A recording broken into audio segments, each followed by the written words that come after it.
Right now, it is time for the Media Beat with David Tereshchuk. David joins us every Friday morning. We rebroadcast him on Mondays after the 12 noon news and also during the weekend. David is a PBS television correspondent. He reports on ethics and belief, has his own website, of course, themediabeat.us, and you'll also see his posts at Huffington Post as well. And we welcome him in again this morning. Good morning, David. Well, hello again from the media capital of the world, New York City. It's another interesting news week, not only here in this country, but around the world, and around the world simply because obviously now in his last 6 weeks in office, there are going to be some things that have gotten shaken up, and Donald Trump, even though he's not making public appearances and talking to the press, has first of all, decided on not a full withdrawal, folks, but a withdrawal of troops from Afghanistan and from the Middle East. He's also yes, not a full withdrawal, perhaps, but leaving 250. I'm sorry, so leaving just 2,500 troops in Afghanistan is pretty damn close to a total withdrawal, isn't it? It really is. And then, of course, Mike Pompeo goes on a trip to Israel and once again visits a settlement that is in an occupied land.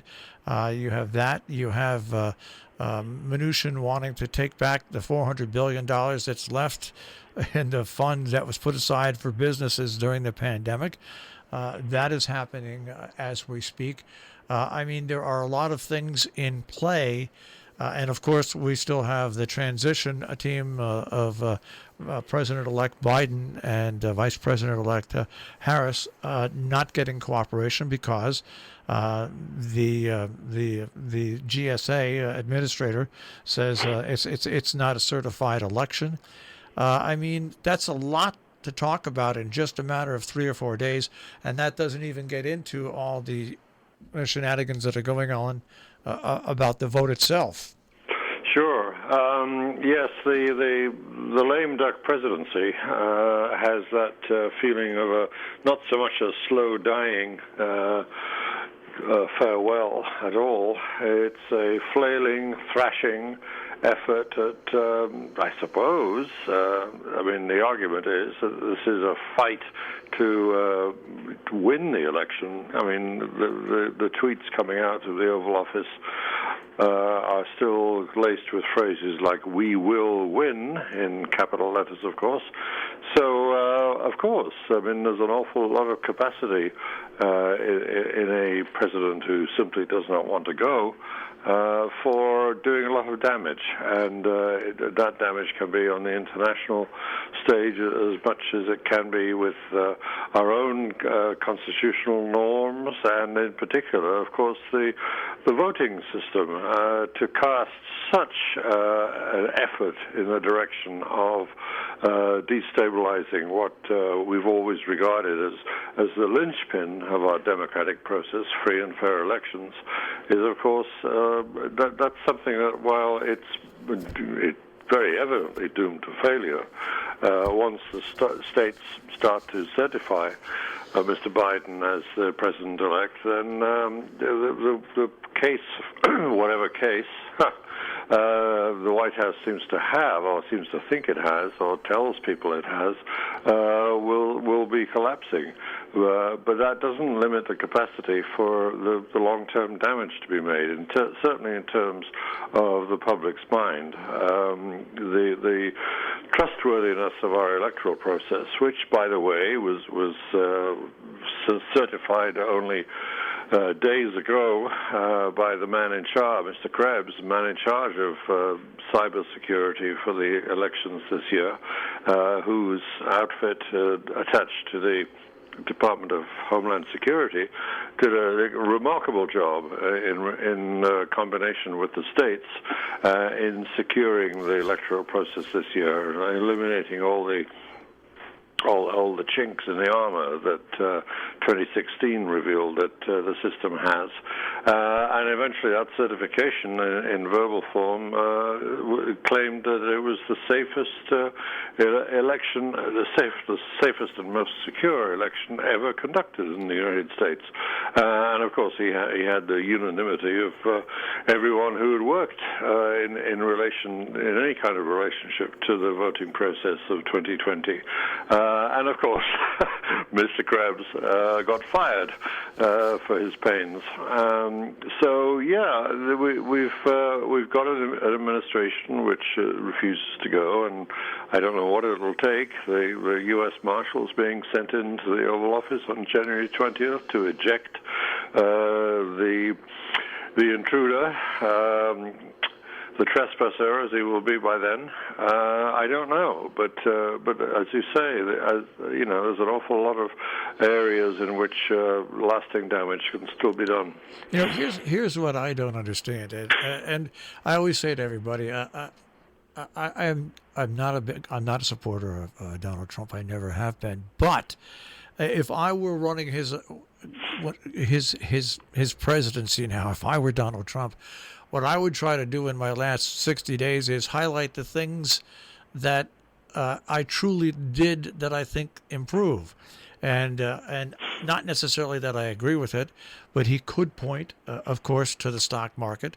He could point to jobs and say that those improvements were interrupted by the coronavirus pandemic, which unfortunately I made a mistake on the way I handled it, and that affected the economy. But this would be a way to go out and cement a legacy of a president instead of destroying a legacy. And he could also say, you know what, I'll be back in 2024 and try my run to try to finish what I started.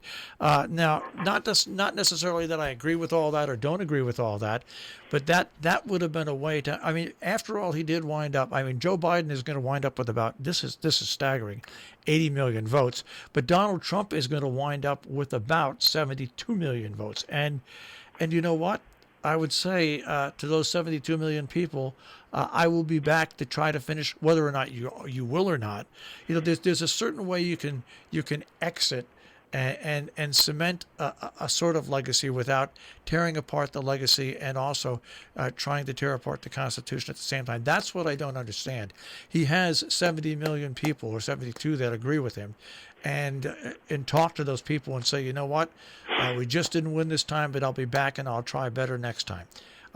Maybe it's because I'm a political novice, but that's the way I think I would have rather gone out. No, I think the wealth of political expertise would back that same theory too. That the best way, or one really sensible way for Trump to go out and ensure something of a better legacy would be to do the very things that you say, and there would be some rough grace about that. But gracefulness of whatever kind is not something that we get from this president. That's been made very evident over the last 4 years. And the idea of a legacy seems to be something that he has a hard time understanding. What's been interesting about journalism emerging from the Trump fortress, if you like, now over the last week is that it's contradictory. Well, no surprise there, I don't suppose. But one of the messages is that, yes, we will win. We're holding on. We're not leaving. But at the same time, he's making it very clear in off-the-record briefings that he does think of himself as a candidate in 2024. I'm not sure how old he'll be then, but that seems to be a fond hope of his. Now, logically, you can't hold both of those positions, that I don't want to leave and I'm going to run again in 2024. That's I guess a an exemplary summation of the illogicality of the man's position now. And legacy is such an important thing to presidents as they leave. But I suppose they have to admit and acknowledge that they are leaving before they start to think about legacy. I want to play the bugle fanfare this week for someone who's very concerned with the legacy question. Can we hear it now? We can certainly hear it.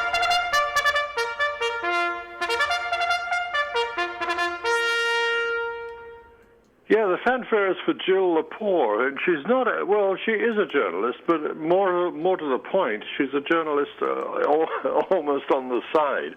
Her main day job is to be a professor of history at Harvard, and she happens to also to be a staff writer for the New Yorker. And this week she's done a remarkable piece, which I think does deserve a good fanfare, all about this question of legacy. It's an issue which is of enormous concern.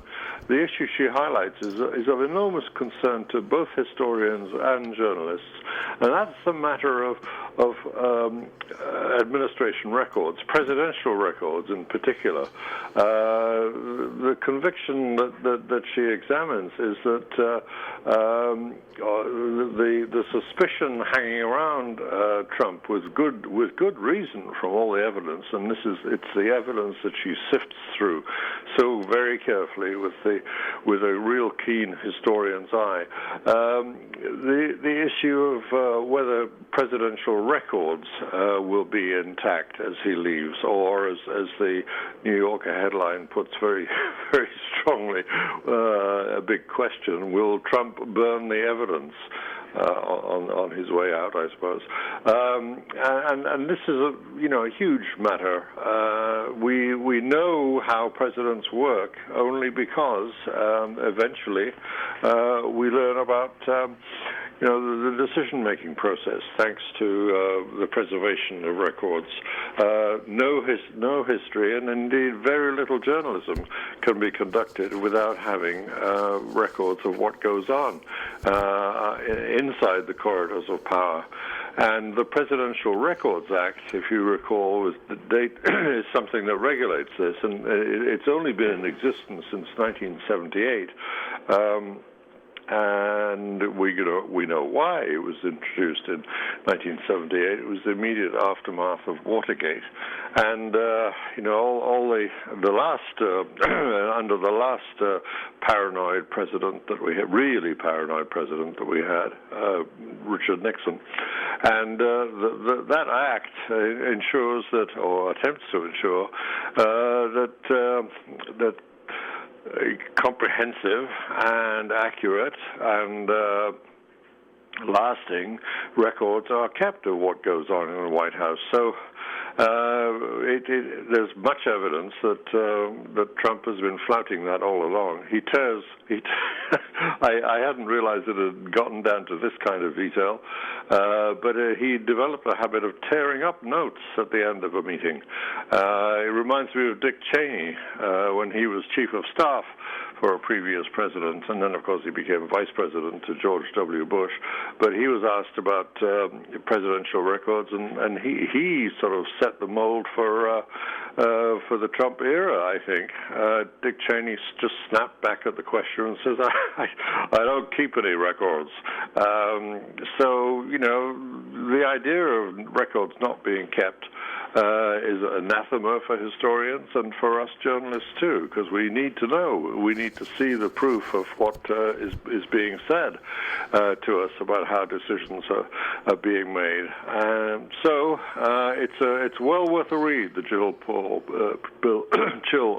I'm sorry, I'll get her name absolutely right if I try harder.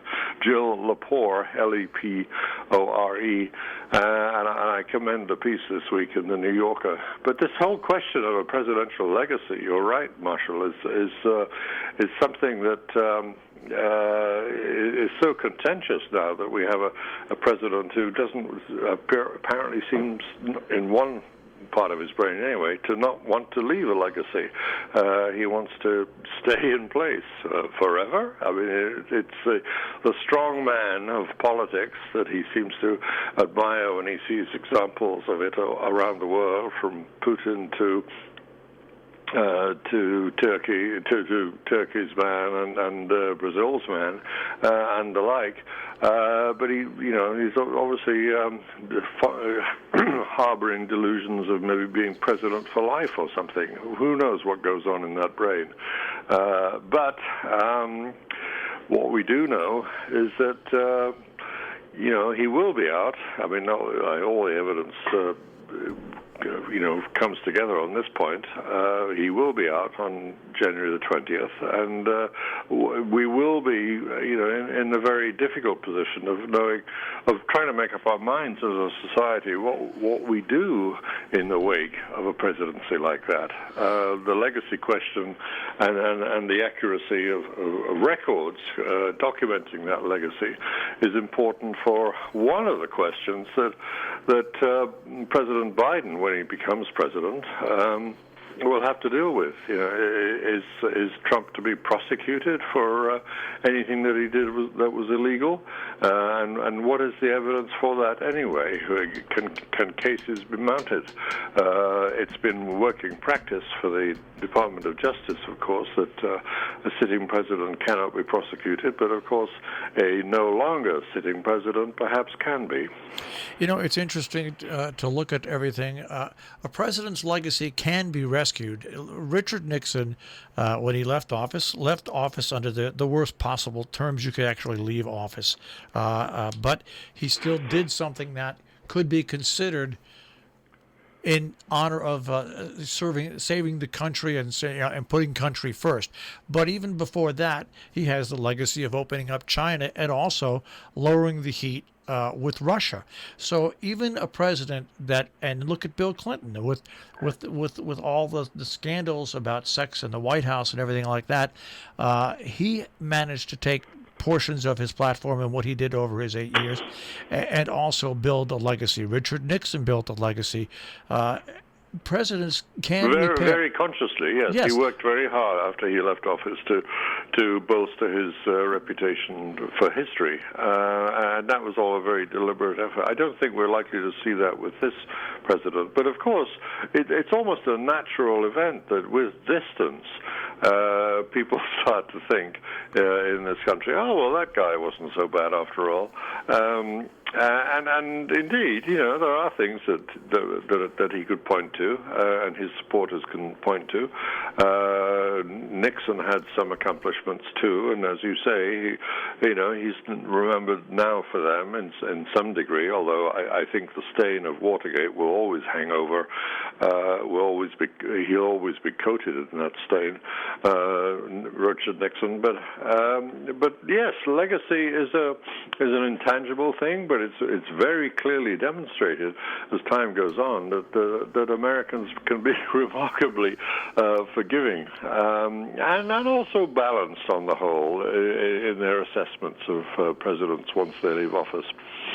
I would be remiss if I didn't bring up that today is the 75th anniversary, something that a lot of people living now under a certain age don't have any idea existed, and those are the Nuremberg trials. Yes, indeed. That was a case of after the toppling of a horrendous regime, the legal process was applied there. In that case, war crimes and crimes against humanity for members of the Nazi Party, senior members of the Nazi Party, made to stand trial, and some remarkable pieces of human rights principle were established in those trials. It's also, by the way, an important anniversary of a longer period, but something purely American, but so quintessentially American that I think it's worth mentioning. This week is the anniversary, 157th anniversary, for whatever that might count, of the Gettysburg Address by President Lincoln. There was a man who was prepared to go to war to protect the union of these United States, and that speech there was a signal example of how important it was to him, honoring the dead of the war. But of course, that speech in itself is Lincoln himself thought that wasn't his most important or even his best speech. He thought his greatest contribution came in speech form, at least, with his second inaugural, where his message there, you must all remember, I'm sure, that his intention was to quote him exactly, is to bind up the nation's wounds and to govern with malice toward none, with charity for all. Now, that's the very challenge that is facing our new president-elect. At his inauguration, I'm sure he'll be attempting words to set off that same kind of national mood of binding up our wounds and trying to behave without malice and with openness and kindness to our fellow Americans. Now, we'll see how that goes. I mean, the challenge, given what has happened in the last 4 years, is enormous, but it's worth remembering that it has been possible in the past, even after a much bloodier, physically bloodier event than the Trump presidency. But you know, there's an awful lot of wounded people living now as a result of whose lives have been damaged by 4 years of Trump, and an awful lot of binding up of wounds will have to take place. I think what I'm one of the few progressives when I heard that Joe Biden really does not, he wants to leave it up to whatever individual courts and individual states want to go after Donald Trump if they have something that's fine.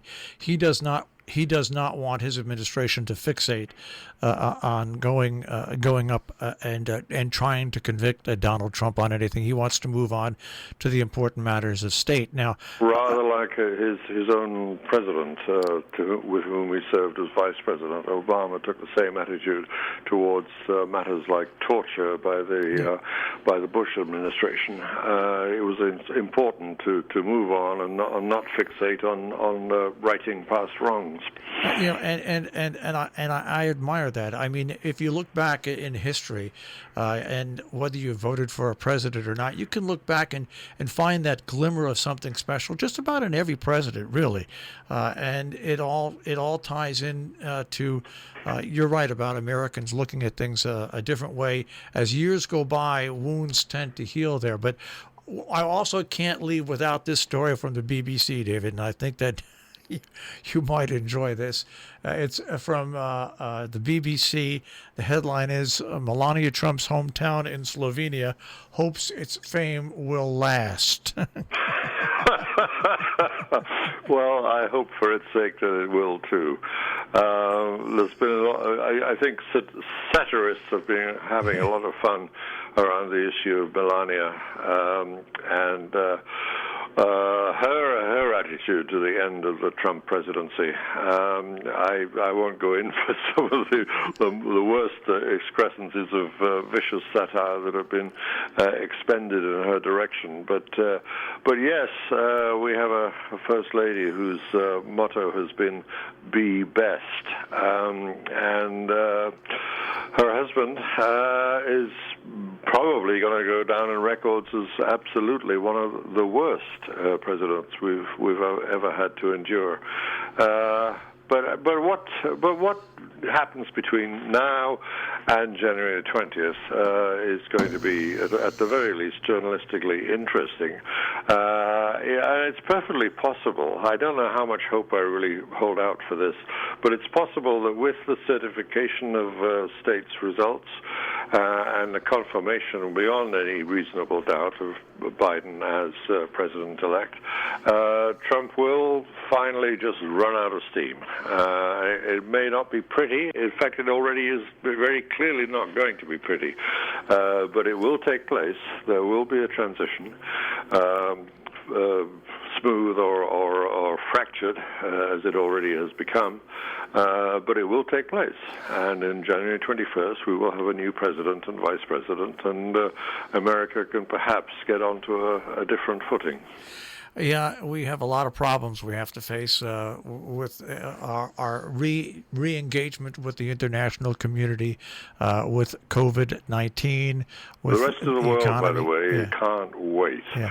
That's been very clear. If you survey the world's media this week, you will see how anxious they are just to get back into sensible relationships with the United States again. That's the resounding message everywhere. Whether the countries have been, whether their countries' leaders have been in good terms or bad terms with Trump, I think there's unanimity there. Let's get back to something like reasonable capacity for working together now.